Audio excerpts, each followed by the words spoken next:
อนนี้สร้างรถสร้างลินกำลังเตรียมของจะไปลาวไปรับเมาที่สปป.ลาวปั่นพญานาคที่นครหลวงเวียงจันทร์กำลังเตรียมของเดินทางไปกลับบ้านเฮาแล้วบัดนี้ กลับบ้านเฮาบ่เนี่ยกลับลาวบ่เนี่ยอิ่มอิ่ม กลับบ้านเลยกลับบ้าน กลับลาวบ่อิ่มกลับอัตตปือวะไปเที่ยวอัตตปือบ่อิ่มไปเที่ยวบ้านเฮาเลยพอดีแหละรับเมาอยู่ลาวแหละข้ามไปลาวเลยหัวหน้าสร้างกำลังเตรียมของเตรียมหยังเดินทางไปสปป.ลาวปั่นพญานาคโอ้มันใหญ่ผู้ใดสนใจติดต่อได้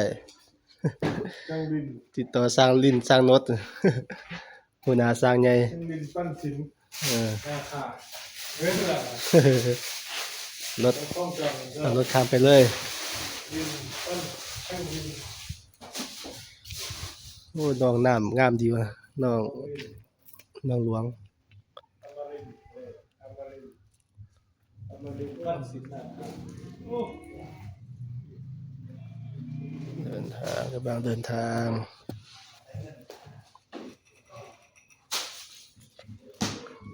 พญานาคเก้าเสียน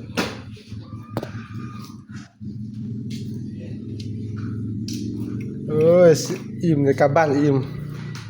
เลยกลับบ้านแล้วอิ่มเอ้ยไปกลับลาวแล้วอยู่ภายรายปีรายเดือนเลยกลับลาวเลย เงินกับบ่มี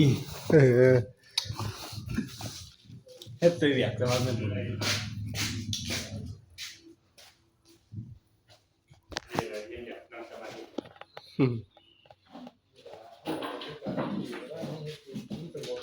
สงบดีว่ะเย็นดีว่ะเป็นปลาเลยเป็นน้องเลย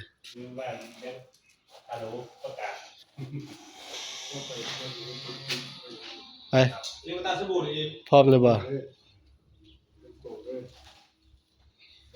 ก็ไม่อยากอะไรแต่ว่าห้องยาเป็นจัดเป็น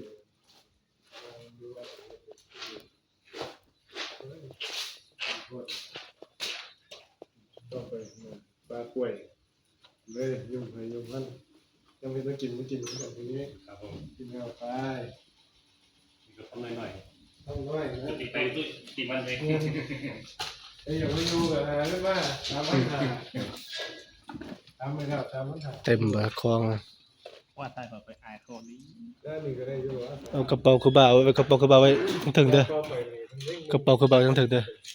พาสปอร์ตคือบ่าวเด้อพาสปอร์ต ได้กระเป๋าไปเลย ตัวกระเป๋าพาย